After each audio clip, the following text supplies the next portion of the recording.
Notre cahier des charges, c'était avant tout de reconstruire le théâtre.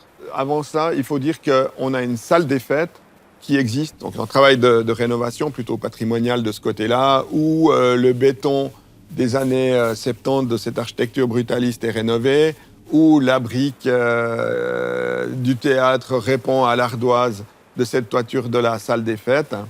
Et puis, d'un autre côté, le théâtre, par contre, il dysfonctionnait. Surtout parce qu'on avait un très bel hémicycle, mais qui était pris dans le terrain et qui donnait sur une scène pour laquelle il y avait un ascenseur. Et c'était vraiment pas pratique du tout. Les gens souffraient pour travailler dans ce théâtre. Donc notre mission, c'était de remettre tout à plat, de mettre les différentes salles de niveau au niveau de la rue, ce qui impliquait, à part ça, une cage de scène à 24 mètres au-dessus de l'avenue, parce qu'il y a des nécessités techniques.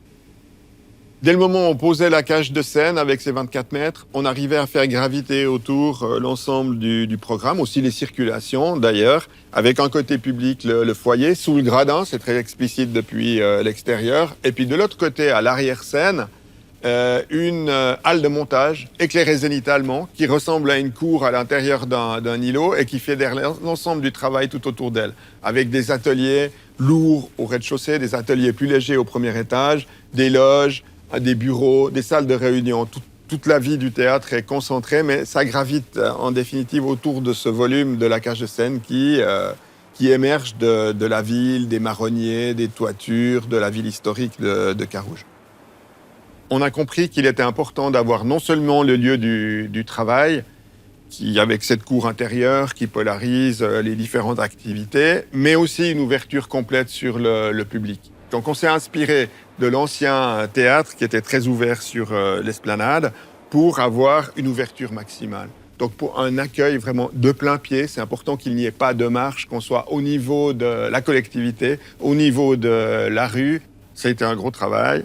Donc d'une part, les architectes ont créé une scène, des scènes, des lieux pour le travail théâtral. Et d'autre part, ce qui nous a beaucoup étonnés, c'est que les Carougeois, les Carougeoises, la ville de Carouge, mais aussi les gens du théâtre, étaient très attentifs à leur façade, à ce qu'ils présentaient au public. Et tout le monde s'est mis d'accord pour dire que ce serait la façade sur laquelle on insisterait. Donc c'est la présence de la brique, qui est un peu la même couleur que la pierre de Carouge d'ailleurs, et puis qui est assez claire, qui change suivant les saisons, qui change suivant les intempéries, les moments de la journée, le soleil ou pas. Voilà, la lumière est constamment en train de changer sur cette façade. Donc on a été jusqu'au point de détail de supprimer ces joints de dilatation. Et ces joints, ça veut dire que la façade, elle bouge pour elle-même. C'est comme un cœur qui bat. Le principal défi du projet, c'est de mettre tout le monde d'accord. Et mettre tout le monde d'accord, ça voulait aussi dire mettre les utilisateurs à l'écoute des architectes et surtout les architectes à l'écoute des utilisateurs. Tous ces génies du lieu parlaient le même langage et je pense que c'est ça qui a été fort.